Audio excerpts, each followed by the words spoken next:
Et bonjour à tous et bienvenue dans ce nouvel épisode de Bye Bye Patron, le podcast de l'immobilier, de la liberté et des gros billets. Épisode un peu spécial aujourd'hui, ils sont tous spéciaux. On a toujours une petite particularité, d'autant plus qu'on a des invités. Alors là, je suis pas très fier de moi, mais c'est un épisode que j'ai enregistré en août. Donc quand vous allez l'écouter, on est en novembre, le 23 sera le 23 novembre 2022. L'épisode, je l'ai enregistré en août. Alors, comment ça se fait ? En fait, j'étais parti fin août aux États-Unis. Donc, avant de partir, pour que vous ayez toujours un épisode chaque semaine, j'avais pris un peu d'avance. Et ensuite, vous allez voir dans cet épisode, c'est pas très gênant, mais il y a un petit peu de latence. Donc, il fallait que je réécoute l'épisode, que je coupe, etc. J'avais pas pris le temps de le faire.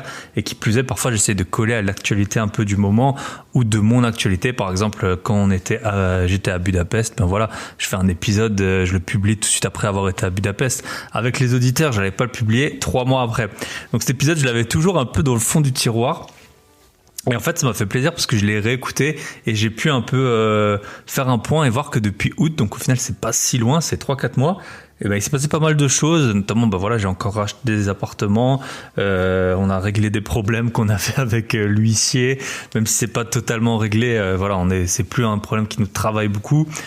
Il s'est passé pas mal de choses depuis août et c'est toujours sympa d'écouter en fait un épisode un peu plus vieux pour voir le chemin que j'ai pu faire et puis j'espère que vous avez pu le faire également depuis le départ. Donc il y aura peut-être certains anachronismes avec d'autres épisodes que vous avez écoutés plus récemment, mais sur le fond bien sûr il y a aucun souci, l'épisode reste entièrement d'actualité. Voilà, je pense qu'à un moment je parle des taux d'intérêt, je disais qu'ils étaient en train de monter, c'est chose faite, ils sont encore bien plus hauts qu'au mois d'août. Et donc on va accueillir Thomas, il va nous raconter pas mal de choses sur son parcours. Donc il a été dans l'armée, c'est pas la première invité que j'ai eu qui a été dans l'armée. Comme quoi, parfois il y a pas que des coïncidences, je pense. On va parler du fait qu'il a été endetté à 75% de ses revenus, qu'il a frôlé la faillite à 2 reprises. Comment ses associés qui étaient bloqués dans leurs investissements, ils ont fait en se rachetant et revendant à eux-mêmes un bien pour pouvoir enchaîner les projets. Comment on peut emprunter quand on est intermittent du spectacle. Plein de sujets qui n'ont jamais été abordés et que je pense j'ai jamais entendu ailleurs. Avant de commencer, donc voilà, excusez-moi pour ces 3 mois. J'essaye de faire au mieux la ligne éditoriale du podcast pour qu'il y ait un peu des nouveaux sujets et puis une certaine... que ça colle à l'actualité. Là, c'est pas le cas, mais ça n'empêche pas que l'épisode soit très très intéressant et que Thomas soit une personne très très... qui a un parcours atypique quand même. Quand on a été dans l'armée, c'est pas mettre au boulot dodo. Avant de commencer, j'ai toujours plein de choses à vous raconter. Déjà, si vous nous rejoignez, bienvenue sur ce podcast. Je me présente rapidement, je suis investisseur immobilier depuis 2012. J'ai une longue formation en finance d'entreprise. J'ai étudié pendant 12 ans, plus que des médecins même. Tout ça pour avoir un boulot super bien payé au départ, qui m'a permis de faire mes premiers investissements. Enfin, au départ, c'était pas super bien payé. Et puis, petit à petit... j'ai fait ce que j'ai pu. J'habite à l'étranger où j'investis également en France, principalement dans cette belle région du Grand Est qu'on nous a fait fusionner. Elle est pas belle la vie. Et sinon, j'ai 2 objectifs chaque année: acheter 5 biens immobiliers et voyager dans au moins 10 pays. Là, on est en novembre, c'est-à-dire que les 5 biens immobiliers, ils ont été achetés et les 10 pays, ils ont été visités. J'en ai fait même 11 ou 12. Et pour les biens immo, là, je ne vous cache pas que j'ai proposé pour un 6e bien, en fait, une date au notaire, pas plus tard qu'aujourd'hui. Donc normalement, en décembre, je devrais signer un 6e bien et après, on calmera un peu. Parce que là, il y a eu pas mal de cash burn dans les apports et les travaux. Donc voilà. Et puis aussi, ça prend du temps. J'atteins quand même un peu une certaine limite à la fois d'endettement et de gestion. Donc cette année, les 5 biens, ils seront sûrement dépassés. Et l'an prochain, je verrai quel objectif je me fixe. Donc voilà, ça a été de ce point de vue-là une année quand même bien remplie. Normalement, je fais un petit point sur les nouveaux commentaires. J'ai pas eu de nouveaux commentaires cette semaine. J'ai 106 notes Apple Podcast en à peu près 106 000 écoutes. Donc ça fait une note toutes les 1000 écoutes. Elle est pas belle la vie. Si vous voulez contrer cette malédiction, vous allez sur Apple Podcast et vous mettez une petite note 5 étoiles. Vous pouvez aussi le faire sur Spotify. Mais voilà, le plus important, c'est partager, liker, commenter. Vous pouvez me partager en story les endroits où vous êtes pendant que vous écoutez cet épisode. J'ai 4 points, je pense que c'est 4 points à vous partager avant de démarrer. J'ai un petit plan sous les yeux, vous en doutez bien. Premier point, j'étais à Paris ce week-end. Ça faisait 2 ans que j'avais pas été à Paris. Alors c'est pas pour vous raconter ma vie que je vous explique ça. Enfin, j'étais passé à Paris en coup de vent, notamment quand je dois changer de train ou quand je fais des escales en avion. Mais que je m'étais posé dans la ville, ça faisait 2 ans. Bah franchement, c'est vraiment quand même une bonne ville. Il y a des défauts, mais pas toujours ceux qu'on croit. Hein. J'étais agréablement surpris là quand je suis revenu. Donc vous avez une très belle ville, les Parisiens, et j'en ai profité pour faire plein de choses qui sont en attente depuis 2 ans. Alors ce que je voulais vous raconter sur Paris, c'est que je me suis mis un peu en mode négo. J'ai pu négocier moins 20% et une bière dans un restaurant parce qu'ils étaient trop loin à me servir. À l'hôtel, j'ai négocié moins 90 € parce que tout était pas nickel dans la chambre et comme prévu. Pourtant, franchement, j'ai fait vraiment ça de façon souriante, mais on m'a accordé pas mal de ristournes. Au théâtre, vos théâtres ils sont tout petits. Moi je suis grand. Ça m'a rappelé le Japon où je renversais tout parce que j'étais trop grand.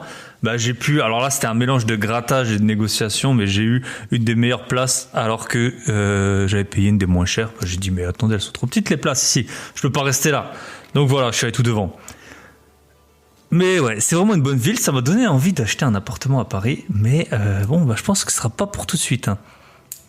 C'est cher, mais les petites surfaces, ça va encore, je trouve. Donc voilà, belle ville de Paris. Et du coup, on en arrive au deuxième point. J'ai pu organiser une rencontre avec des auditeurs. Forcément, vu que la zone, l'Île-de-France et Paris, c'est très peuplé, et c'est là où j'ai la majorité de mes auditeurs en densité, je suppose. Et donc, j'ai pu organiser un petit goûter des gros billets. J'ai appelé ça comme ça. Donc j'ai pu rencontrer à la fois des auditeurs qui sont membres du Club Invest et à la fois des auditeurs que j'avais parfois déjà vus et d'autres dont c'était la première fois.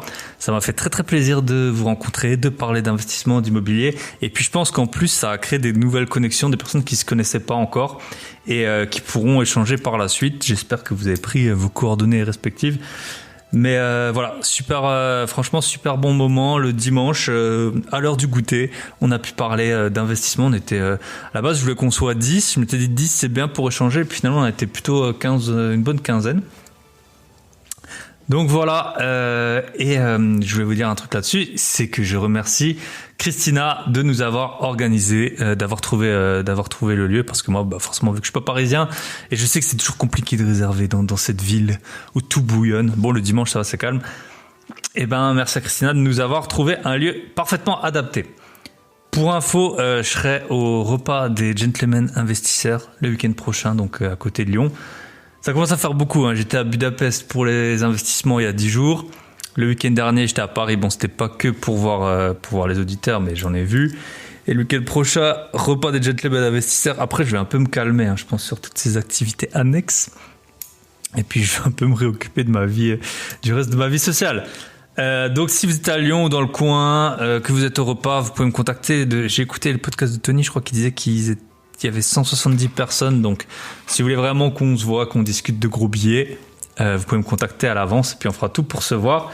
Si vous avez un bon plan sur Lyon à me proposer, de restaurants à tester, ou je sais pas, d'une boutique, d'une épicerie fine ou que sais-je, une spécialité à absolument tester, vous pouvez me l'envoyer également, ça me ferait toujours plaisir. Petit instant pub, voilà.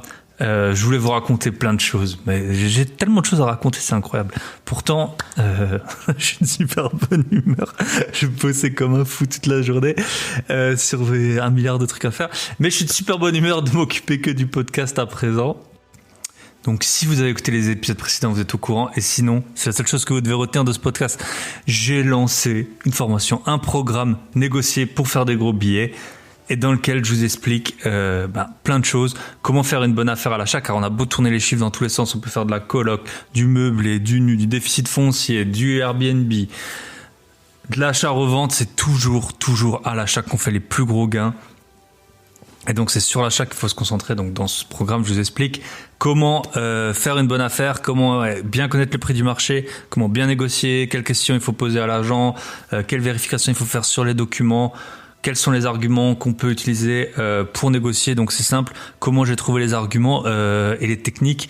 J'ai utilisé 10 techniques que j'ai utilisées sur sur mes achats. Pour ça, pour vous prouver mes dires, je vous ai mis, vous pouvez déjà voir si vous allez sur la page pour commander la formation, mais également dans la formation après vous en voyez encore plus. Je vous ai mis des extraits bancaires, des actes notariés à moi, il y a zéro bullshit. On n'est pas là pour vendre du rêve, juste pour vous montrer ce qu'il est possible de faire. Et donc dans ce programme, vous avez tout ça, les techniques. Vous avez en plus un modèle d'offre d'achat que j'utilise pour quand vous enverrez vos offres d'achat. Donc, en fonction du prix, soit des offres de bâtard à prix cassé, ou soit des offres sur des bonnes affaires quand il faut sauter rapidement sur une occasion. Donc tout ça, vous l'avez dans le programme. Il est à prix de lancement à moins 35%. Ça coûte moins cher qu'un plein d'essence pour le moment. Donc ça dépend du prix de l'essence et des voitures. Mais pour moins cher qu'un plein d'essence, vous pouvez accéder à cela. Et en plus, vous avez bien sûr la possibilité, inclus gratuitement, de m'appeler une fois quand vous avez, si vous souscrivez à cette offre. Donc à cette offre qui est inclus, je répète, c'est pas un supplément. Vous pouvez m'appeler pour discuter de votre stratégie de négociation. Quand vous avez trouvé un bien, vous dites ah ouais c'est un super bon bien, vous me contactez, on s'appelle et on regarde comment est-ce qu'on peut négocier. J'ai déjà fait gagner des dizaines de milliers d'euros à plein de personnes. Il y a même un extrait sur la page de commande de quelqu'un à qui j'ai fait gagner 20 000 euros. Les membres du club Invest, il y en a plein qui ont économisé beaucoup d'argent. Pareil sur leurs achats, il y en avait, on avait même réussi à les faire économiser 70 000 euros. Voilà.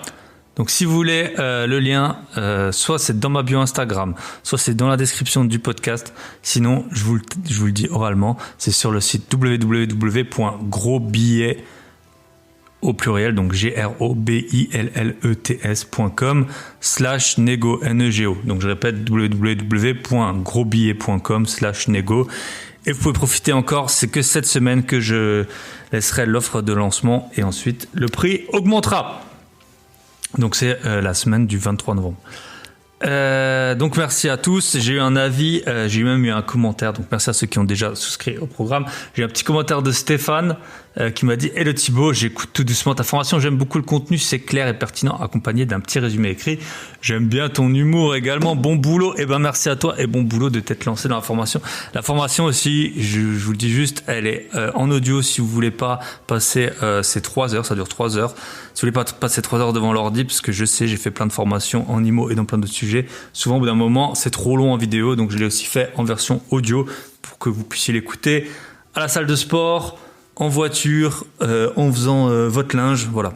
Le but, c'est toujours d'avoir le maximum de contenu et d'avoir la vie la plus équilibrée possible, que vous soyez en forme, que vous puissiez faire toutes les tâches qu'il y a à faire pour être la meilleure version de vous-même.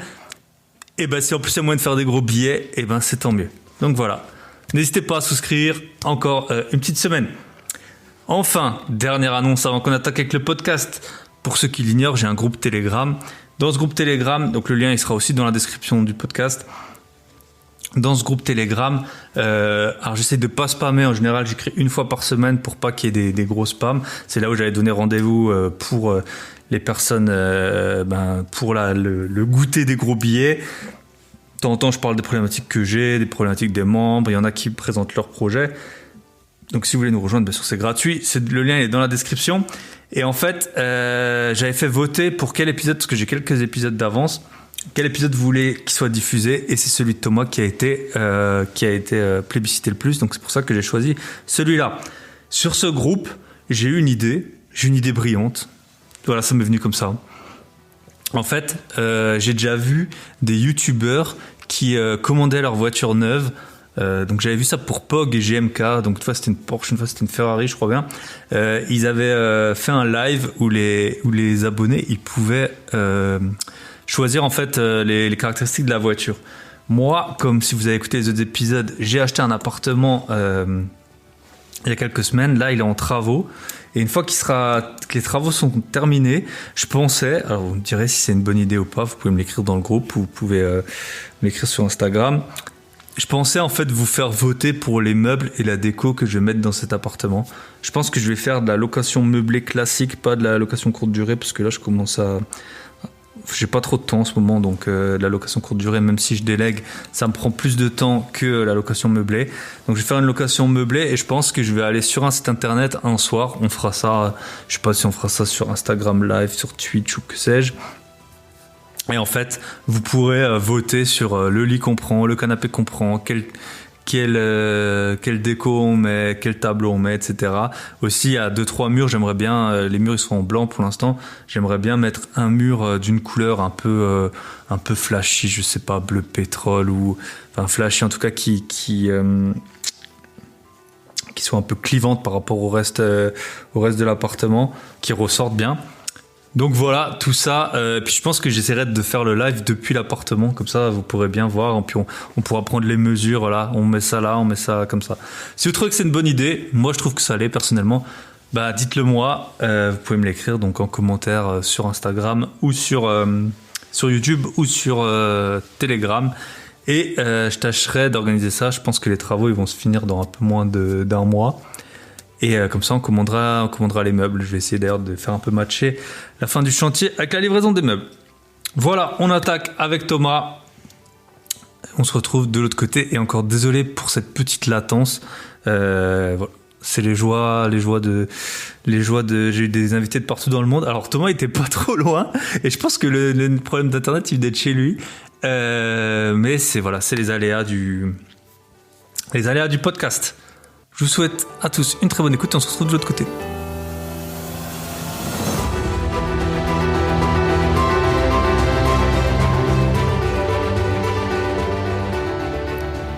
Et bonjour à tous et bienvenue dans ce nouvel épisode de Bye Bye Patron. Et aujourd'hui, on va faire la diagonale de France au niveau des accents. Mon léger accent alsacien vient donc faire un featuring avec Thomas. Salut Thomas, comment ça va ? Salut Thibaut, salut tout le monde. Alors moi je pense que j'ai pas d'accent, mais bon. Ouais, c'est ça. C'est ce que je dis toujours, c'est les autres qui ont un accent. Moi je comprends pas. C'est ça. De 0 à 15 ans, tous les gens autour de moi ils parlaient avec le même accent. Donc c'est ensuite que ça s'est détérioré. Bah Thomas, ça fait pas très longtemps qu'on est en contact, mais t'es un tout nouveau podcasteur, donc t'as sorti ton premier épisode. Et j'avais fait un appel un peu appel à témoins, je cherchais des nouveaux invités pour la saison, on va dire, de fin de l'été, automne. Et Thomas s'est gentiment proposé. Ce que j'aime bien, c'est pour commencer, pour que les invités te découvrent, rapidement, si tu peux présenter une première expérience professionnelle, qu'on en a parlé en off, tu as eu un peu un parcours atypique, et puis dire assez rapidement ce que tu fais aujourd'hui, et puis ensuite on rembobinera un peu le film, et voilà. Ouais, ok, ça marche. Bon, déjà très jeune, j'ai su que je voulais faire de l'immobilier et partir à l'armée. Donc, je n'ai même pas passé le bac. Donc, quand tu passes pas le bac, généralement, tu finis par avoir le SMIC. C'est ce que j'ai eu. Donc, je suis parti très jeune à l'armée et grosso merdo, j'ai fait 11 ans d'armée. En parallèle de ça, j'ai construit mon entreprise dans l'immobilier et aujourd'hui, je vis que de mes investissements IMO. Voilà. Alors, sachant que j'arrive à vivre de ça, alors que j'ai eu qu'une paye on va dire que de smicard. Voilà. Après, quand t'as pas le bac, t'as le SMIC, mais j'ai des exemples de bac plus 5 qui sont pas loin du SMIC en sortant d'études non plus. Donc, c'est pas un gage de, c'est pas un gage de réussite, enfin, en tout cas, de réussite salariale, non. Ouais, quand si tu peux nous raconter un peu là. Pardon? Oui, non, je disais oui, quand c'est que McDonald's qui t'embauche aussi, oui, c'est normal. Quand tu fais trop d'études au bout d'un moment. Voilà, c'est ça. Si t'es trop spécialisé dans un truc, que plus personne va t'embaucher. Ouais. Du coup, tu peux nous raconter un peu l'armée. J'avais eu Tania, je sais pas si tu la connais sur les réseaux. Elle a été un peu dans l'armée aussi. On en avait parlé vite fait avec elle. Comment ça se passe? Alors elle est que, je sais plus, en tout cas elle est réserviste, je sais plus si elle avait vraiment été en OPEX et tout ça, je m'en souviens plus. Mais est-ce que tu peux nous raconter un peu, je pense que l'avantage que t'as quand t'es à l'armée, alors tu me contrediras peut-être, c'est que t'as pas de logement à payer.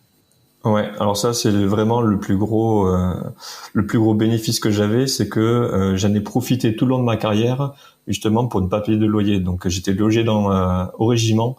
Et je savais tout de suite que investir et ne pas payer de loyer, c'était vraiment un énorme avantage. Donc même si j'étais payé au SMIC, c'était vraiment, on va dire, un avantage concurrentiel que je pouvais avoir. Donc j'en ai profité au maximum. Et puis surtout qu'avant, on pouvait être plus endetté qu'aujourd'hui, avant les normes de la HSF. Donc ouais, c'était vraiment super intéressant. Donc moi, en gros, c'était être logé à l'armée et partir souvent à l'étranger. Étant donné que nous, dans le régiment dans lequel j'étais, on partait vraiment tous les ans. On était, on va dire, les premières lignes. J'étais à l'armée de terre, donc on partait vraiment très très souvent. Ok, top. Et aussi, c'est vrai que j'ai eu un autre invité qui était à l'armée, c'était Nicolas Decaudin. Je sais pas si tu le connais, c'est le cofondateur de Avenue des Investisseurs. C'est un bon site. Ah non, faut que je regarde. Si vous voulez, pour les SCPI et tout ça. Et c'est un de mes épisodes les plus écoutés. C'était dire bye bye colonel à la place de bye bye patron. Ah, je l'ai même pas encore vu ce podcast, il faut que je le regarde. Faut que j'écoute. Et tu faisais quoi à l'armée? Alors officiellement, j'étais donc un simple soldat. Après, je suis monté en grade, donc j'étais chef de groupe, j'étais dans les blindés et tout ça. Et officieusement, j'étais professeur des finances personnelles. En fait, en LOSD, vu que je faisais les séminaires, les trucs. Enfin, quand j'ai commencé, il y en avait très peu de séminaires et de formations sur Internet. Et donc moi, j'adorais ça. Donc je me payais des formations à 2000 €, mais bon, je le disais pas. Tout le monde pensait que j'étais dans une secte, la secte du rat, si vous voyez de laquelle je parle.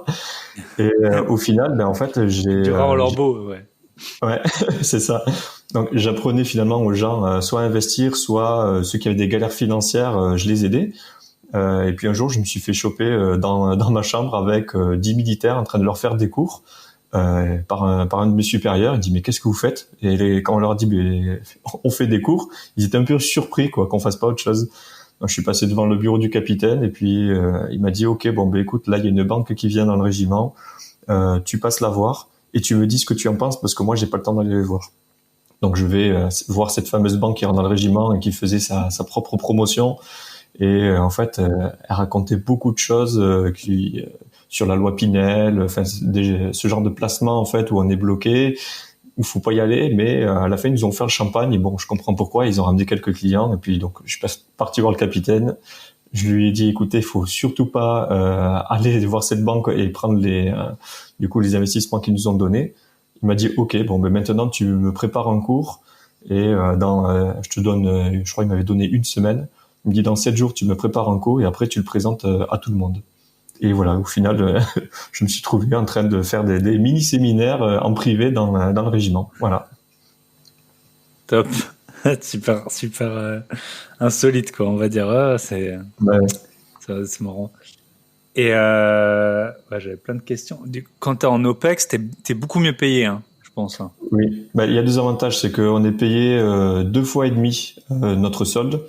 Donc le mec de base, il gagne 3200 € par mois et c'est non imposable. Ça c'est déjà le premier avantage. Puis comme d'hab, logé, nourri, on est vraiment bien quoi. Ok. Et question qui me vient comme ça, quand t'es militaire, comment ça se passe? Tu sais l'assurance sol restant dû. Tu dois te taper quand même des sacrées surprimes, non? Ou je sais pas s'il y a des accords, mais parce que mon associé, lui, à un moment, il roulait beaucoup et rien que lui, il payait 3 fois plus que moi d'assurance, quoi. Ouais, ça m'étonne pas en fait. Alors quand je me suis engagé, il y avait que une assurance spéciale pour les militaires, donc c'était l'AGPM ou GMPA, qui aujourd'hui ont fusionné. Et il n'y avait que eux en fait qui assuraient les militaires, parce que pour eux, tous les banques et tout ça, c'était trop dangereux. Donc en fait, on n'avait que eux pour se faire assurer. Ah, tu m'étonnes. Mais maintenant, ils ont ouvert ça à tout le monde. Bon, vu que c'est un peu moins dangereux et tout ça. Même si moi, je me suis déjà fait tirer dessus à plusieurs reprises, enfin pas sur moi, mais autour de moi. Bien évidemment, ça je le dis pas à la banque quand je vais me faire assurer, mais oui, avant, on pouvait se faire assurer que par la GPM ou le GMPA qui est devenu Tego, mais maintenant tout le monde nous assure. Ok, top. Après, à voir selon forcément les tarifs sont adaptés. Si vous êtes comptable chez Lidl, ça c'est peut-être moins cher. Sauf si vous mangez leur bouffe. Et ok. Et en fait, toi, j'ai notamment l'argument qui m'a convaincu. Enfin, on peut pas vraiment dire ça, mais quand je t'ai demandé de quoi tu voulais parler sur le podcast, tu m'as indiqué que tu voulais parler du fait que tu avais fait presque faillite 2 fois. Donc, on en a parlé un peu avant. C'était assez au début de ta carrière d'investisseur. Peut-être comment tu as lancé ta carrière d'investisseur en parallèle de l'armée. Donc, notamment, tu avais ces OPEX. Après, tu as investi proche de ta caserne ou comment tu gérais un peu C'est top. Alors déjà, j'ai investi loin de ma caserne. J'étais, je sais pas, à quelques centaines de kilomètres parce que je savais que j'allais pas rester dans la ville. Donc pour ceux qui se demandent, j'étais au premier IMA à Angoulême. Donc voilà, pour moi, c'est le centre de la France. Et donc au final, je savais déjà que j'allais pas rester forcément là. Et vu que je partais tout le temps à l'étranger, il fallait que quelqu'un puisse s'occuper de mes biens quand j'étais pas là. Donc le premier bien que j'ai acheté, l'objectif c'était simple, c'était ok, je reste à l'armée jusqu'à ma retraite militaire. Et j'achète un immeuble qui va s'autofinancer et une fois qu'il est remboursé, ben je le vends puis j'achète ma résidence principale cash.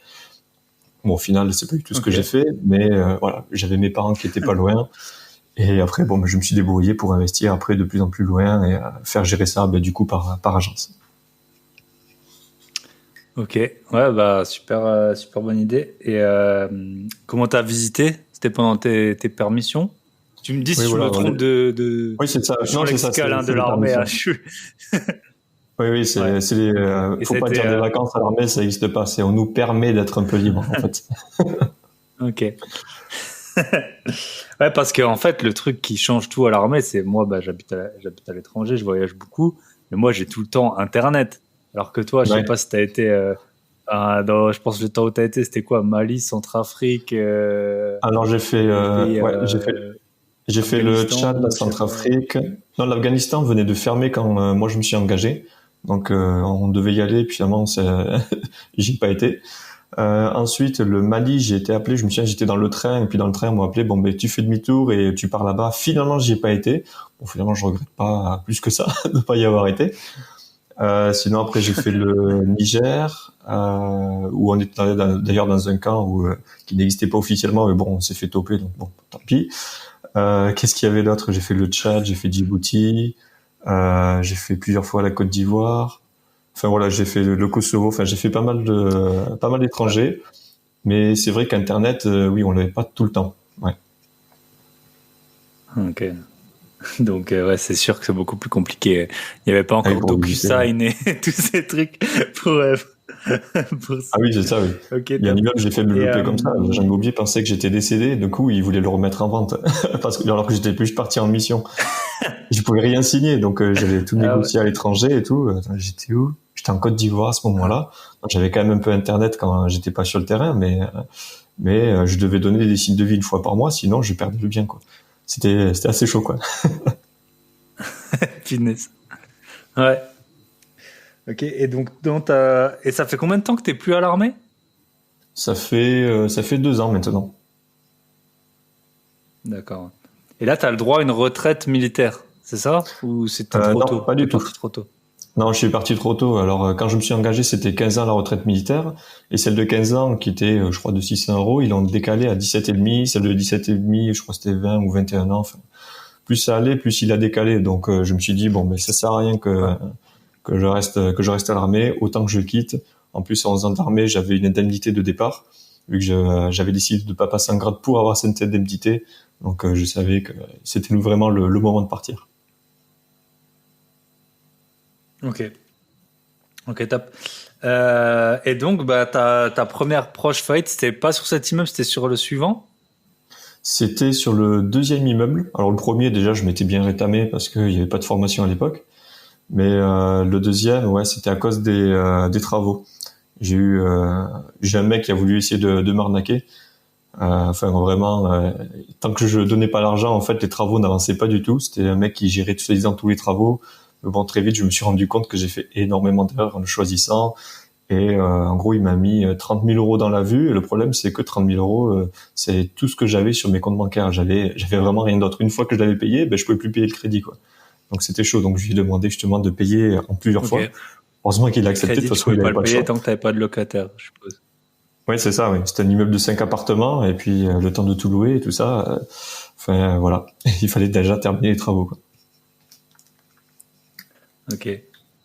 Et donc, ouais, qu'est-ce qui s'est passé? Le gars, tu l'as payé et il a pas fait les travaux ou qu'est-ce qu'il a fait?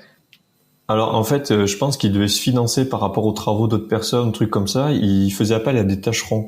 Donc un exemple tout simple que je reprends souvent, c'est qu'en fait il avait par exemple appelé un plombier. C'est que ce plombier, il m'avait une fois qu'ils avaient fait les tranchées, l'évacuation des WC, tu vois, c'est un tuyau, je crois, c'est en 80 trucs comme ça que tu dois mettre. Lui, il avait mis un tuyau, je sais plus, c'était en 20 ou un truc comme ça. C'était les tuyaux que tu mets juste pour l'évier.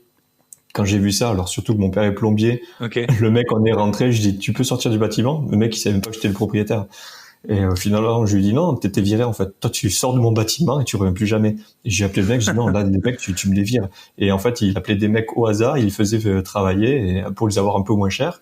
Et voilà. Et au final, en gros, les devis, c'était 50 000 euros et la facture, 80, voilà, de la merde. Heureusement que mon père était plombier parce qu'on a pu reprendre vraiment beaucoup de choses, quoi.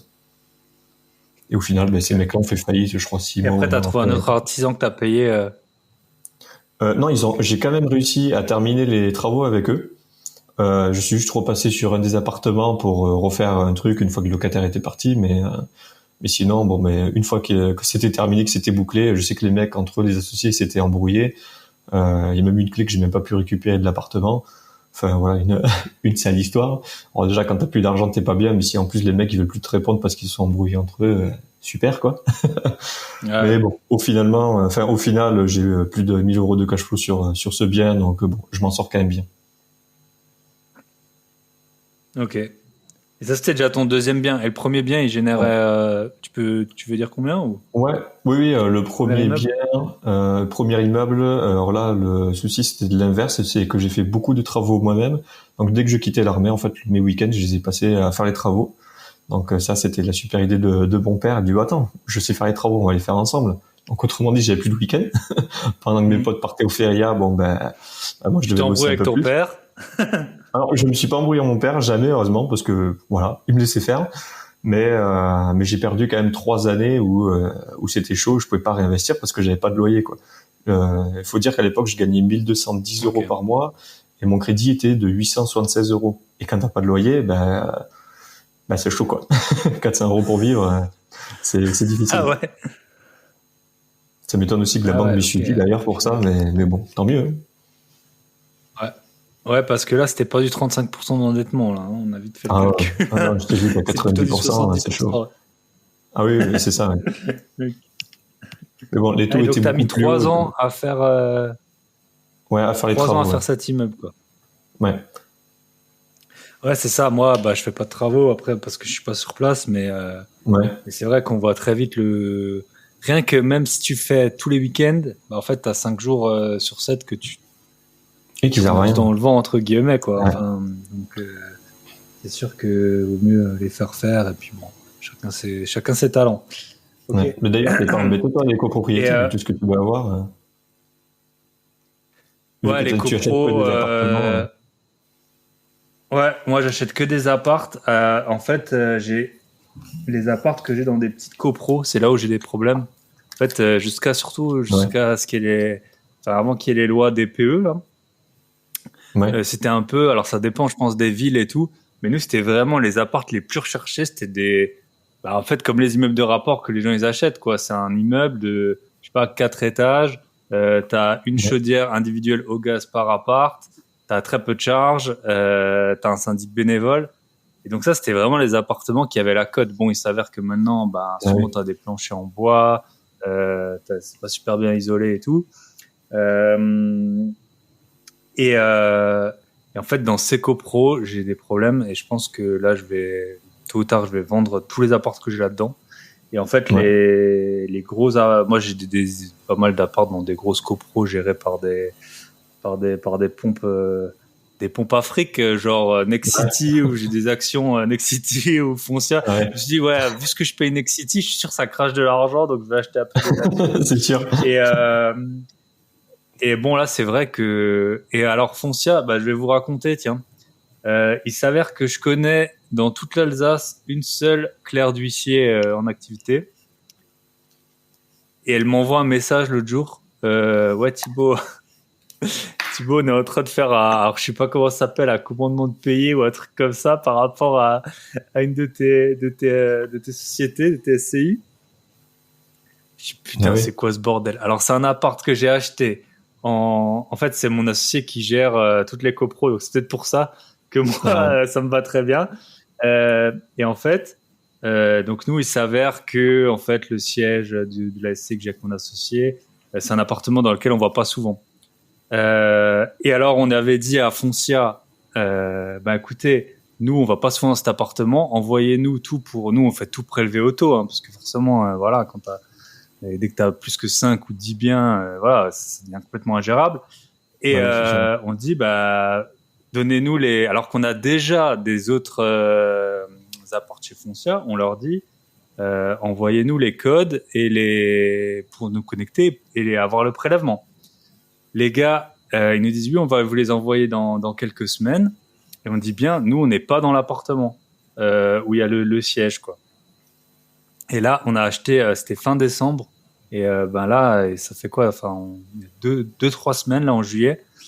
Ma pote là qui est Claire Ducier, complètement par hasard, elle me dit ouais écoute, on a un truc de Foncia là, vous devez payer les charges. C'est vrai que nous on a acheté plusieurs biens en même temps. Et putain, pour 6 mois, les gars ils nous envoient l'huissier. On a toutes les traces par mail, on leur a demandé, et mon associé il a passé au moins 10 heures au téléphone à essayer d'avoir quelqu'un pour qu'on paye ces putains de charges. Et il arrive pas. Et ça raccroche tout seul, et t'es en attente. Et ils disent, c'est de 9h à 11h, mais t'appelles à 9h20, c'est toujours encore la même messagerie. Et franchement, on est en train de devenir fou. Et l'autre fois, il arrive à avoir quelqu'un. J'aurais dit, oui, je reviens de congé mat. Il lui renvoie dans la journée un mail, absence pour durée indéfinie, suite à mon congé mat ou je sais pas quoi. On appelle, du coup, on tombe sur quelqu'un d'autre, on lui dit oui, c'est elle qui s'occupe. Ah, c'est elle, attendez, je vous la transmets et tout. Enfin, franchement, le serpent qui se mord la queue. T'as juste envie de faire le siège devant l'agence, quoi. Et puis, voilà. Nous, et surtout quand t'as un huissier et tout ça, tu peux régler le problème, t'as l'argent, mais tu peux rien faire. J'ai déjà eu le souci aussi, c'est une horreur. Tu sais pas à qui payer. Donc, c'est ça. Donc voilà. C'est les joies des copros. Par contre, c'est vrai que, nous, après, chacun son objectif. Nous, on essaie vraiment d'acheter le plus d'appart possible. Donc, pour l'instant, on n'est pas à chercher 50 € par mois tu vois, économiser. Parce que c'est vrai que déjà, rien que si t'as 10 lots, 50 €, ça fait comme 500 € par mois. Mais nous, on est plutôt dans l'empilement. Et puis après, on verra. Donc, chacun sa stratégie. Puis, il y en a qui nous ont quand même rendu des services.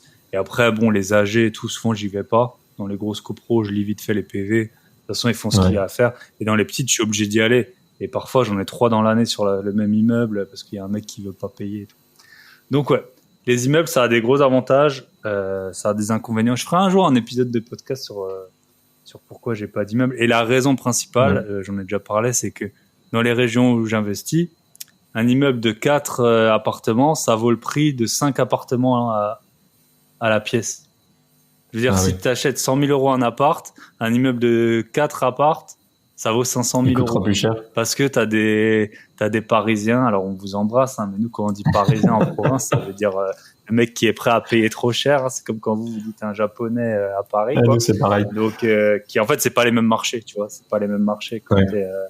Quand t'achètes des apparts seuls, t'es en concurrence avec les locaux. Et quand t'achètes des immeubles, t'es en concurrence avec des gars qui s'en foutent d'avoir 5-6% de renta. Donc voilà. Moi, je le vois. Je le vois ici, de toute façon. Moi, personnellement, personnellement, moi, c'est pareil. Alors moi, à l'inverse, j'investis que sur des immeubles. Et par contre, dès que je tombe, alors nous, c'est soit un Anglais, parce qu'il y a beaucoup d'Anglais ici, soit un Parisien ou un Bordelais, ils achètent des biens, mais 3 fois trop cher. Un jour, je vais voir une agence, je fais une offre à 50 000 € pour un immeuble. L'agence, elle me dit, ah oui, non, mais c'est exactement ce qu'on a calculé. Et le mec, il dit, il veut pas en démorte, il veut vendre ça 180 000 €. Eh ben, il a vendu, je crois que c'était un Parisien. Il a jamais visité de bien. Il a dit, c'est bon, j'achète. Il fallait que le mec, il pose, il y mette son argent quelque part, et voilà. Donc, là, tu peux rien faire. Ouais, nous, on en a eu pas mal. Moi, j'ai un peu bougé en Europe et tout. Et quand il y avait eu le Brexit, les Anglais, ils rachetaient sans visiter, dans des villes genre à Munich et tout. Les mecs, ils appelaient. Ça me donne pas. J'ai pas le temps. Et puis, tu vas en appart à Londres à 30 000 balles le mètre carré. Voilà. T'as des studios ici. Voilà. Chacun. Mon père, il m'a dit une fois, dans la vie, il y aura toujours plus riche que toi. Et donc, ça, c'est une leçon qu'il faut bien comprendre. Pareil, quand t'as des gars qui payent cash, des biens et tout, ça m'arrive, ça m'a au moins deux fois cette année, des biens que je voulais payer au prix. Ils me sont passés sous le nez par des gars qui payaient cash. Ouais. Donc voilà. Ok, première faillite. Ensuite, après les 2 immeubles, donc tu as continué. Tout ça, c'est pendant l'armée. Ouais. Tes achats, Alors, je pense.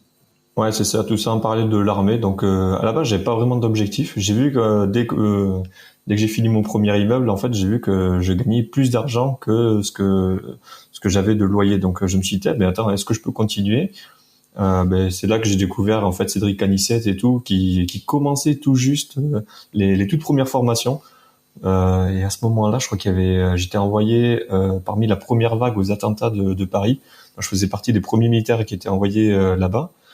Et là, je me suis rendu compte que je restais fixé à un endroit, à rien faire. Je me suis dit, ah ouais, mais ça a plus aucun sens, en fait, mon boulot. Et là, c'est là où je découvre en même temps Cédric Anissette. Donc à l'époque, je crois que c'était QLR 3.0. Je crois qu'il avait déjà fait le 2.0. Et moi, je le découvre au monde du 3.0. Je commence à me former et c'est lui qui m'apprend, en fait, qu'on peut continuer à investir en illimité. Alors à ce moment-là, je crois que j'avais au moins 2 immeubles minimum. Et quand j'apprends ça, je me dis, ok, bon, mais c'est bon, je vais quitter l'armée, je vais continuer à investir. Et dès que j'aurai quitté l'armée, c'est bon, je serai libre. Et puis, c'est ce que j'ai fait. Ok, donc ça, c'était quoi, 2015 à peu près? Ouais, je sais plus, alors je sais plus les dates, mais je crois que c'est à peu près ça. Voyons, en 2014, je suis parti au combat. Je crois que c'est arrivé juste après. Ouais, c'est 2015 ou 2016. Enfin, c'était parmi je fais partie des tout premiers militaires, en fait, qui sont arrivés sur Paris. On était débarqués, ils nous ont dit, ok, là, vous avez plus de week-end, faites vos bagages, vous partez, et puis hop. C'était, je crois, dans les 48 heures, on était sur place, on dormait dans les synagogues, des trucs comme ça, et voilà. Ok. Ouais, c'est sûr que c'est. Puis après, c'est souvent des réservistes, hein, je crois, qui gardent les gares et tout, les trucs comme ça. Enfin, alors, en ce moment, oui, mais au début, on n'en avait pas. Ouais, c'est qu'au début, en fait, on avait, par contre, on n'avait pas beaucoup de réservistes. Donc, du coup, moi, en fin de carrière, on formait beaucoup de réservistes en cas de problème. Et on en a formé tellement qu'on sait que dès qu'il y a un problème, hop, on peut en déployer partout en France, vu qu'on n'avait pas assez de militaires de carrière qui restaient. Moi, je sais qu'ils voulaient me garder à l'armée. Le jour de mon départ à l'armée, mon contrat se terminait à 17h30 et le matin, à 7h du matin, ils m'ont dit, écoute, même si tu nous dis à 16h que tu veux te réengager jusqu'à ta retraite, en 1 heure, ton contrat, on te le met et tu te signes. Donc, je pouvais vraiment me réengager autant de temps que je voulais, quoi. Ok. Très intéressant. Et comment tu as continué alors? C'était en nom propre que tu avais ces immeubles? Alors oui, c'était tout en nom propre, surtout au début. Tu faisais du meublé dedans? Du déficit? Alors je faisais meublé et non meublé. Alors je payais plus d'impôts avant d'avoir de l'immobilier qu'après. Je payais, je crois, 400 € d'impôts par an, et le jour où je me suis mis à acheter de l'immobilier, je payais plus d'impôts. Je trouvais que c'était génial parce qu'au final, j'ai gagné plus que le colonel qui se trouvait dans le régiment, et sauf que moi, je payais pas d'impôts. C'était ça la différence entre lui et moi. Donc, je trouvais ça vraiment, c'était très sympa. Et puis après, je suis passé en société une fois que j'ai quitté l'armée. Alors, je pouvais passer en société pendant que j'étais militaire, mais j'étais assimilé fonctionnaire. Donc, t'as pas le droit d'être à plus de 30% dans ta société si tu es fonctionnaire officiellement. Donc, il te faut juste que ton chef de corps te signe un papier en disant c'est bon, tu as le droit d'être dans cette société et de travailler dedans. Mais bon, je vais pas m'embêter avec ça, j'en ai pas besoin, donc voilà. Ok. Et là, maintenant, t'as des associés? Ouais. C'est grâce à eux que t'as pu continuer tu t'es associé par rapport à l'endettement, ou tu t'es associé pour d'autres raisons? Alors déjà, de base, je savais que je voulais m'associer avec ces mecs-là, parce que quand je les ai rencontrés, je me dis, ok, ils sont exactement câblés comme moi. Donc un jour, pour déconner, je crois que c'était au séminaire, on s'est serré la main. Je dis, vas-y, on fait une photo, je te serre la main, c'est pour notre association. Ils savaient même pas de quoi je parlais à l'époque. Il me dit, d'accord. Et puis quelques jours plus tard, il me dit, de quoi tu me parlais et tout ça. Et puis finalement, on s'est associés. On a failli faire faillite ensemble pour la première association. Donc ça, c'était là, j'étais encore à l'armée. Voilà. C'était le fameux théâtre que j'ai failli acheter. Donc c'était juste avant le Covid. Donc pareil, un théâtre qui était centre-ville d'Avignon, un peu plus d'1 million. Donc on a monté un super projet, tout ça. Enfin, on avait plus de 10% de rentabilité et le théâtre faisait plus d'1 million. Donc déjà, je vous laisse calculer. Niveau chiffre d'affaires et même cash flow, on était pas mal. Et le petit souci, c'est que le jour où il fallait acheter, on n'avait pas encore négocié le bien, que le Covid est arrivé. Donc tout de suite, les vendeurs nous appellent, nous disent écoutez, on vous baisse le prix de 100 000 euros. Du coup, on a fait un petit tampon, on a dit on va attendre un peu. On est parti en confinement et puis ça a duré, et puis on s'est dit bon, mais, tant pis, on n'achète pas. Ok, et un théâtre, c'est comment ça se passe? Les revenus du théâtre, c'était sur base des ventes des billets? C'était sur. Oui, en fait, c'était des tranches horaires. En fait, tu vendais une tranche horaire aux compagnies de spectacles qui venaient. Et donc en fait, ça je sais il y a très peu de personnes qui font ça. C'est vraiment une niche. Et ceux qui sont dedans, vu qu'ils s'y connaissent, ils restent vraiment dedans. Donc il faut savoir que l'un de mes associés est intermittent du spectacle. Donc en fait, il connaissait exactement tout le fonctionnement des théâtres. Donc c'est l'un des avantages qu'on avait. Et donc au final, donc on pouvait rajouter une tranche horaire et à l'étage, on avait les propriétaires qui vivaient là-haut. Nous, vu qu'on n'avait pas besoin de vivre là-haut, en fait, on pouvait louer ça aux compagnies de théâtre qui se trouvaient à l'étage. Ce qui fait que les compagnies, quand elles arrivent à Avignon, je sais qu'il y a des mecs qui dorment carrément sous des escaliers parce qu'ils trouvent pas de logement. Et nous, en fait, on pouvait vendre carrément à toute la compagnie le théâtre avec au-dessus le logement. Donc en fait, on avait un avantage concurrentiel sur tous les gens qui étaient tous les autres théâtres qui se trouvaient sur Avignon. Ok, ouais. Très intéressant. Et tu touches des subventions aussi? C'était prévu ça dans votre business plan? Alors non, on n'avait rien prévu. C'est les compagnies de théâtre qui touchent. Non, c'est les compagnies de théâtre. Le gros du chiffre, en fait, on le faisait pendant le Festival d'Avignon, où vraiment c'est là où ça ramène le plus de cash. On pouvait en plus rajouter un bar parce qu'on sait que les propriétaires vendaient du punch à l'entrée, donc ça c'était un petit truc. Le comptable a dit bon, vous pouvez le faire, mais bon, vous m'en parlez pas trop. Je dis ok, d'accord.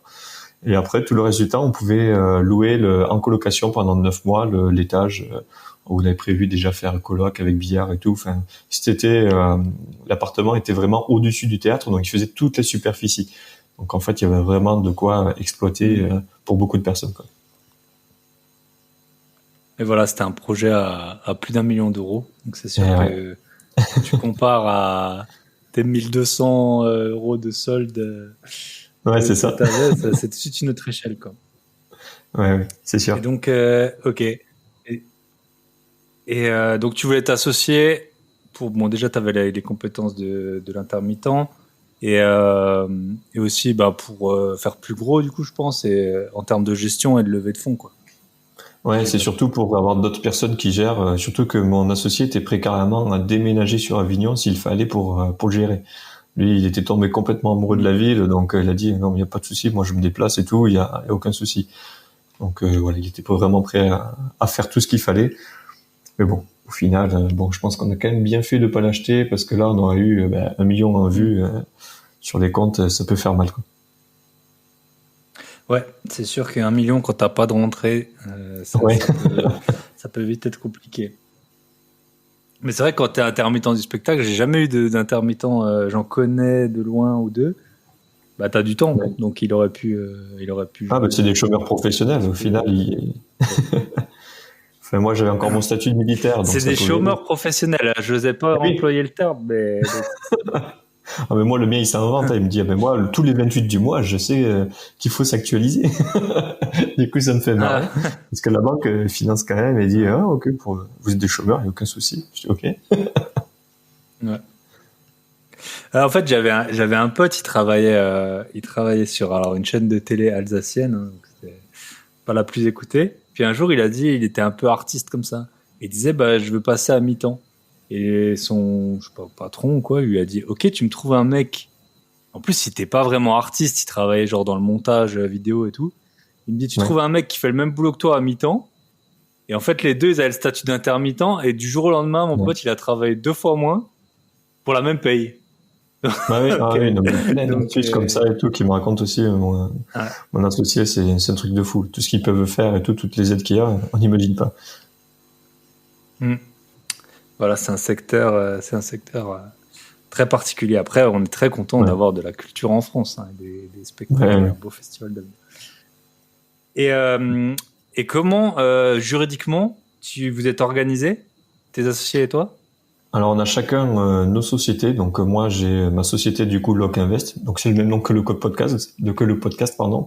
Donc, si vous allez me retrouver, vous allez très vite trouver sur Internet qui je suis. Et de l'autre côté, en fait, eux, ils avaient, mes associés ont leur SCI.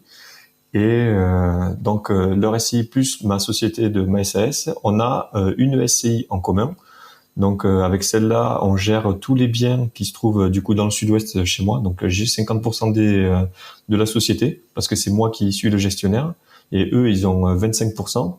Et pour les biens que l'on gère que sur Paris, donc là, on est en train de se positionner encore, c'est eux du coup qui le gèrent. Donc, moi, je possède que 25% de la société. Voilà, et eux, ils ont le reste des parts. Ok.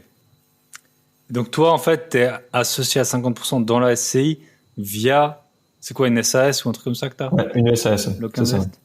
C'est ça, via la SAS Lock Via Invest, moi j'ai 50% des parts. Et l'autre SCI, je possède que 25% des parts pour tout ce qui concerne les investissements sur Paris. Ok. Et pour lever de la dette, c'est facile, parce que c'est vrai que moi, j'ai mon associé, c'est un très bon ami à moi. On a eu un mal fou. Alors bon, moi, je suis non-résident aussi, c'est ça qui a compliqué les choses, mais on a eu beaucoup de mal à trouver des banques pour nous suivre. Et souvent, l'argument, c'était qu'on n'était pas en couple ou de la même famille. Ouais, ah ben Alors à nous, deux, tu peux mentir, tu peux dire que ouais. tu es en couple, mais à trois, ça commence à être compliqué. C'est dur. Nous, ça a été super facile parce qu'en fait, on a trouvé. Alors déjà, moi, je connaissais pas mal de choses déjà d'avance. Alors lui, en tant qu'intermittent du spectacle, déjà, il avait déjà essayé de se faire financer une dizaine de fois sur une dizaine de biens. Impossible de trouver le financement. Et pareil pour l'autre associé. Donc je lui dis, écoute, je vais te dire quoi faire et tu vas t'associer avec moi. Une fois que, et là, je te dis, on va réussir à se faire financer. Alors là, je vais vous donner une astuce qui va pouvoir vous aider, surtout si vous êtes intermittent du spectacle. Il faut savoir que mes deux associés, pour économiser sur Paris, ils étaient tous les deux en colocation, mais ils étaient propriétaires de cette colocation sur Paris. Ça faisait 10 ans qu'ils payaient. Du coup, je leur ai dit, OK, vous créez une SCI tous les deux, vous rachetez votre bien en SCI et vous vous mettez locataire de votre résidence principale. Ils ont récupéré chacun 100 000 euros sur le compte de plus-value, vu que c'était la résidence principale, aucun impôt. Et à partir de là, alors là, toutes les banques leur ont ouvert les portes. Et là, mon pote, du coup, il m'a dit, vas-y, on investit avec toi, tu nous as aidés et tout. Là, les banques nous ouvrent. Moi, je te trouve la banque, on la connaît, tout ça. Vu que son père était aussi directeur d'agence, je crois qu'il a formé l'actuel directeur d'agence avec qui on investit. Donc, en fait, moi, je suis complètement dans le sud. Eux, ils sont complètement à Paris, du coup, dans le nord. Et on a trouvé une banque en plein centre de la France qui n'a pas beaucoup de clients. Du coup, il faut qu'elle fasse des financements et nous on se retrouve là et cette banque en fait elle nous ouvre leurs portes et pour dire là je me suis positionné là il y a je crois c'était quoi il y a un mois sur un immeuble j'ai pas signé de compromis j'ai rien signé encore j'ai juste envoyé mon dossier bancaire juste une feuille A4 et en 30 minutes au téléphone, le directeur nous a dit OK, c'est bon, on vous finance. Voilà. Et on sait qu'on est financé. Maintenant, on arrive à obtenir les financements en 30 minutes chrono, on sait que c'est bouclé. Et encore, je dis 30 minutes, on parle de tout et de rien, quoi. Parfois, on parlait de Koh-Lanta, quoi. Ok, top. Donc, pour expliquer les deux, ils sont en couple, les deux associés? Non, alors ils sont pas du tout en couple. Ils habitaient les deux. Ils habitaient ensemble. Okay. Ils avaient acheté à deux. Ouais. Ils avaient acheté à deux. À la base, ils étaient colocataires. En fait, c'était deux meilleurs potes d'enfance. Ils sont mis colocataires, donc locataires dans le même appartement. Puis le propriétaire leur a vendu l'appartement. Et 10 ans plus tard, vu qu'ils étaient propriétaires, on a racheté. Enfin, eux, ils ont racheté leur propre bien. Donc là, ils sont locataires de leur résidence principale. Mais bon, ils ont récupéré chacun 100 000 euros dessus, quoi. Au bout de 10 ans, évidemment, ils pouvaient faire une plus-value. Ok. Et il n'y avait pas d'autres colocataires. Il y avait que eux deux. Ouais, il y avait que eux deux, oui. Ok. Et donc ils ont trouvé une banque. Voilà. Ça existe. Ouais, j'en ai déjà. Je l'ai jamais fait, mais j'ai déjà entendu parler du montage. Alors parfois on dit si c'est que fiscal, ça peut être problématique, mais en tout cas là on voit bien l'intérêt. Ouais. Donc ils ont trouvé une banque pour leur racheter au prix du marché actuel leurs biens. C'est en fait un refinancement. Ouais, en gros ils recommençaient leur crédit. Là ils ont à 25 ans, quoi. Donc, entre-temps, les taux, ils avaient peut-être baissé et tout en plus. Donc, ils étaient au plus bas. Et après, ils avaient du cash. Ouais. Et avec ce cash, c'est pour ça c'est le cash qui a fait qu'on leur prête, tu penses? Ah oui, c'est sûr à 100%. impossible de se faire financer. Puis là, du jour au lendemain, il dit OK, on vous finance ce que vous voulez. Donc en fait, je conseille pas forcément de racheter sa résidence principale dans une SCI, mais si vous êtes bloqué, vous êtes au pied du mur, nous la seule solution qu'on avait c'était ça. Donc et là, ça vaut le coup parce que du coup, on est en train d'enchaîner les immeubles. Rien que cette année, on en a acheté 2, donc plus ce qu'il y a sur Paris. Donc les appartements sur Paris, ça vaut un immeuble chez moi, donc ça valait vraiment le coup de le faire.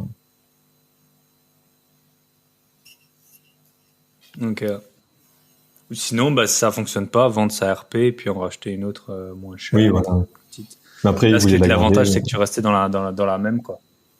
Oui, c'est ça. Donc, parce que quand tu rachètes en SCI, tu payes les frais de notaire comme si. Mais voilà, le problème, c'est qu'il faut repayer les frais de notaire. Mais bon, là, quand ils ont tout récupéré sur la plus-value, étant donné que c'était il y a 10 ans sur Paris qu'ils ont acheté, avec la culbute qu'ils ont fait, la plus-value, ça remboursait largement tous les frais et tout. Puis bon, il faut voir surtout le tableau dans l'ensemble. Quand soit, en fait, il restait comme ça, ils attendaient 10 ans qu'ils soient remboursés, soit ils pouvaient racheter tout de suite après avoir fait ça. Donc, même le banquier, il lui a dit, c'est vraiment pas bête ce que vous faites et tout. Donc,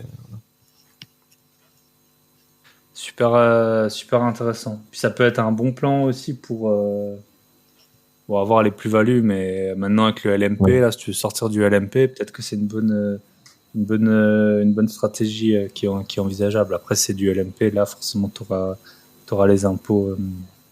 Puis les taux ont remonté, donc c'est pas forcément intéressant. Ouais, là, en ce moment, les taux.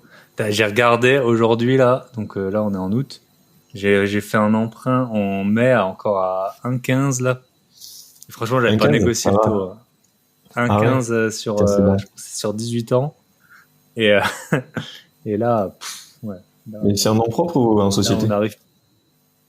Alors celui-là, c'était un en nom propre. C'était un en nom propre. Ouais. Après, ceux que j'ai je saurais même pas. En fait, moi, je regarde même pas les taux. Donc, j'ai fait 4 prêts là en 2022.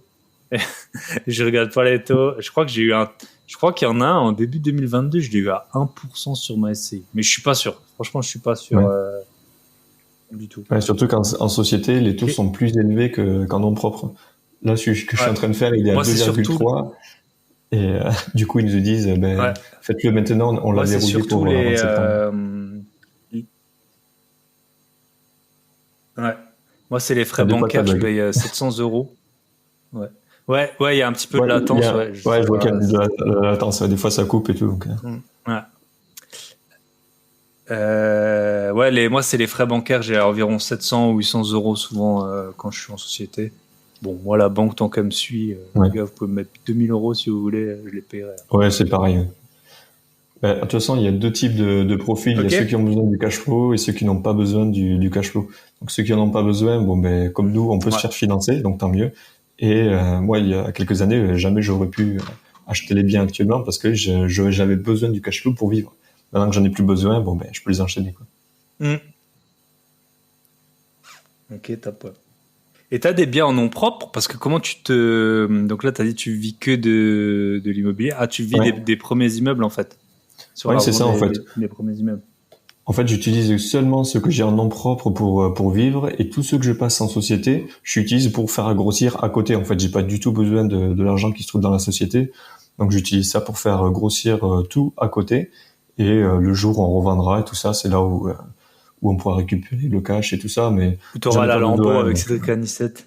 Ouais, voilà, c'est ça. Ouais. J'organiserai des séminaires.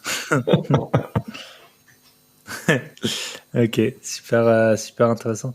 Et je vais juste revenir donc sur l'association. Tu as dit que toi, tu as 50% et tes deux associés, ils ont 25%. Je pense que vous avez quand même signé par rapport à la dette. Vous êtes solidaire de la dette. Vous avez dû signer. Alors on est quand tu comptes. Ouais, c'est ça. Ouais. Alors on est solidaire de la dette. Finalement, la dette, on l'a contractée directement dans la SCI. Donc c'est la SCI qui a une dette, mais on est tous solidaires par rapport à ça. Mais avec tout le cash qu'on a récupéré, à chaque fois, on peut acheter des bâtiments cash. Enfin, dès qu'on dit ça au banquier, on dit, regardez, on a assez d'argent pour tout payer cash. Donc tout de suite, on est financé et ils regardent même plus, quoi. Puis j'ai mon associé qui a tendance à se faire des potes, on va dire, très rapidement. Donc même le directeur de la banque, c'est devenu très vite son ami, quoi. Je sais pas, il est très bon pour ça. Ok, c'est tant mieux.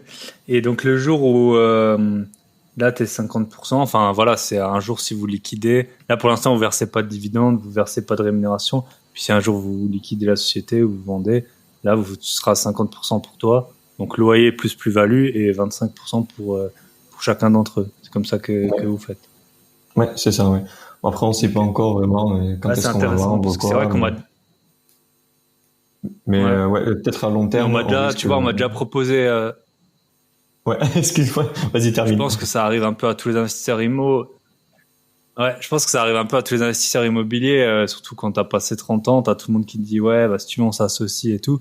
Sauf que t'as beaucoup de gens qui connaissent pas le milieu. Et bah moi, je vais pas prendre que la moitié des parts si je m'associe avec quelqu'un et que je dois tout me taper. Donc c'est vrai que c'est une bonne option, enfin en tout cas une option qui a le mérite d'exister, celle que t'as appliquée. Et c'est vrai que à partir du moment où tout se rembourse tout seul et tout, ben voilà, c'est juste le jour où tu sors, tu prends une plus grosse partie. Ça semble pas mal. Ouais, c'est ça. Puis si un jour on se sépare, je pense qu'en fait, et à Paris, vous voulez acheter des immeubles aussi? Non, alors à Paris, je sais qu'il y a un délai de latence parce que j'entends que je sais que tu montes un peu plus tard. Alors, je finis sur Paris. Non, sur Paris, on n'achète que des appartements parce que c'est l'équivalent des immeubles chez nous, mais on a dans un futur assez lointain de racheter toute une résidence. Parce que pareil, l'un de mes associés est le président de la copro, donc c'est le premier à connaître les biens qui seront en vente. Et on sait qu'on peut les avoir en dessous du prix du marché. Et c'est vrai que là, alors je vais faire peut-être en fait, nous, on aide des personnes à investir. Et là, depuis peu, on a une investisseuse de Paris. Et alors, ça va surprendre les gens, ce que je vais dire, hein, mais bon, moi aussi, j'ai pas mal été à l'étranger et tout. Je trouve que c'est pas si cher. Enfin, c'est moins cher que ce que je pensais, quoi. Il y a pas mal de villes d'Europe quand même maintenant. Ouais. Et même, tu vois, les villes de province, c'est vrai que bon, bah moi, je connais assez bien Strasbourg. À l'époque, je sais pas, enfin, j'ai l'impression, hein, peut-être que je me trompe, mais qu'il y a 10 ans, ça valait 5 fois plus cher à Paris. Et puis là, on est même plus à 50% de plus, quoi, sur les trucs. Après, ça dépend des quartiers et tout, c'est clair. Mais tu vois, dans le 15e, là, j'ai vu des trucs. Ça me paraissait pas si cher, tu vois, parce que, en fait, nous, on a beaucoup les provinciaux, surtout les femmes, elles ont pour ambition d'à moyen terme avoir un appart à Paris. C'est ça tu vois, nous, c'est la Lambeau, et elle, c'est l'appart à Paris. Et pour moi, dans ma tête, c'était genre 400 000 euros, tu vois, qu'il fallait. Et en fait, non, à des petits, hein, mais à moins de 200 même, tu trouves des petits trucs. Ouais, mais après, avec l'encadrement des loyers. J'avais même un interviewé. Ouais, avec l'encadrement des loyers et tout ce qu'il y a, en fait, la France prend du retard par rapport aux autres pays. Donc, je pense que ça y fait beaucoup, le jet des loyers, enfin, des lois qui veulent passer comme ça.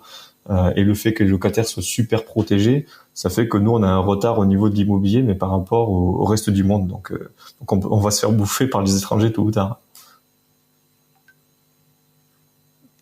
Bah, c'est clair que le jour où t'as un mec qui vend, je sais pas moi, au fin fond de l'Angleterre, bon, je connais pas les prix, tu vois, mais si à un moment des villes de province d'Angleterre, d'Italie ou d'Allemagne, elles commencent à être plus chères que Paris, il va falloir un peu s'inquiéter. Mais bon, écoutez, voilà. En tout cas, ça reste une très belle ville, hein, sauf la gare de l'Est, hein, parce que moi, quand j'arrive, c'est via la gare de l'Est. Donc, c'est pas le plus bel endroit, mais sinon, ouais, c'est une très belle ville. Ok, top. Et à Paris, comment on achète à Paris? Je suppose que nous, on est sur des marchés super tendus déjà en province. Tes amis sont à Paris. Donc, soit tu achètes en off, je pense, soit en gros, tu arrêtes tout ce que tu fais ou tu es intermittent du spectacle. Ouais, c'est plus ou moins en off qu'on achète. Sur l'annonce. Mais vu que mon pote, il est président de la copro, donc il est tout de suite au courant. Et il connaît aussi le mec qui va refaire le Stade de France. Donc, au niveau des travaux, il a de bons prix. Et donc, s'il achète tout simplement 1 000 euros en dessous du prix du marché, un truc de 66 mètres carrés, il fait 66 000 euros de plus-value. Donc, ça, c'est une stratégie aussi qu'on va adopter. On va en acheter plusieurs. On fait un report de prêt, puis après on en revend quelques-uns, et puis on va faire des culbutes de malade. Mais bon, tant que eux, ils gèrent ça, moi je veux pas gérer des appartements en copro, donc c'est eux qui le font, moi ça me va. Ouais, c'est ça, c'est vrai que quand on est à 10 000 euros le mètre carré, quand t'es en province à 1 000 euros le mètre carré, t'achèteras pas 1000 euros ou 2000 euros, t'achèteras pas 1000 euros en dessous. C'est très, très peu probable. Quand tu es dans des villes à 10 000 euros le mètre carré, c'est sûr, oui. C'est beaucoup plus simple. Du coup, j'ai des questions sur la fin, sauf si tu voulais parler de tes investissements IMO. Encore ? Je pense qu'on a fait un bon petit tour. Non, je pense qu'on a fait un bon petit tour. Après, non, on a parlé des faillites que j'ai failli faire. J'ai réussi à éviter, on va dire, un post-traumatique grâce à l'immobilier. Enfin, je pense que c'est quelque chose qui m'a aidé. Surtout, alors, pour faire bref... post-traumatique suite à l'armée ? Ouais, c'est ça. Alors, il faut savoir que pendant que j'étais engagé, on est parti à 25 en Centrafrique. Donc, on était juste un peloton de 25 qui faisait partie de mon régiment. Tout un escadron devait nous rejoindre. Dans l'escadron, c'est 100 personnes. Ils sont jamais venus. Et au final, quand on est revenu en France, sur les 25 qui sont partis, on est plus que 6 aujourd'hui psychologiquement normaux. Donc ça fait quand même beaucoup de dégâts. Tous les autres, en fait, ils ont fait pour la majorité un post-traumatique. Mais là où je vois la différence, c'est surtout que quand les mecs ils s'inquiétaient en fait de se faire tirer dessus et trucs comme ça, j'avais tellement de problèmes en France financièrement avec mes biens immobiliers qu'en fait j'étais pas du tout inquiet pour ça. En fait, je pensais vraiment qu'à la France et tout ça. Alors, dès qu'on avait un moment de libre, les mecs en fait c'est leur cerveau, je voyais ça tournait un peu en rond et tout ça sur ce qui s'était passé. J'avais tellement de recul sur ça que moi je pensais vraiment qu'à la France et tout. Et je pense que c'est l'une des choses aussi qui a pu me sauver aussi au niveau du post-traumatique et du tout psychologiquement en fait. J'ai réussi à bien m'en sortir et à la fin derrière de l'armée, je m'occupais un peu de la torture psychologique des gens pour pouvoir faire en sorte à ce qu'eux ils ne fassent pas de post-traumatique à l'étranger. D'ailleurs, ça sert contre les locataires maintenant. Super, super intéressant, ouais. Et c'est sûr que l'armée, c'est pas. Quand on regarde ça de l'extérieur, on s'imagine pas qu'il y a des. Enfin, je sais pas si c'est des dysfonctionnements, je sais pas comment on peut dire, mais des choses. J'avais lu un livre là d'un gars du GIGN qui avait été envoyé au Mali, puis genre c'était pas officiel et tout. Les gars ils étaient à 6, ils ont dû exfiltrer des bagnoles et tout, enfin des trucs. T'as beau être Ah oui, ça m'étonne pas, il y a plein de trucs. 6 ou 10. Ouais. Il y a plein de trucs comme ça dont on parle pas. En guerre, voilà. Ouais. Ah oui, carrément. Ouais. Mais alors l'armée, on pense que c'est très physique, mais c'est surtout psychologique. Enfin, pour ma part, c'est peut-être parce que je suis un peu svelte, mais physiquement, j'arrive à suivre partout. Mais psychologiquement, je pense que c'est là où j'ai vu le plus grand nombre de mecs craquer. C'est surtout au niveau du psychologique. Il faut être câblé pour ça, ou si tu l'es pas, ben faut. Alors j'avais préparé des questions. Il y en a une, t'as déjà répondu sans le vouloir. C'est qu'est-ce que tu voulais faire enfant ? Bah, investisseur IMO et aller dans l'armée, mais pas à 25 en Centrafrique. J'avais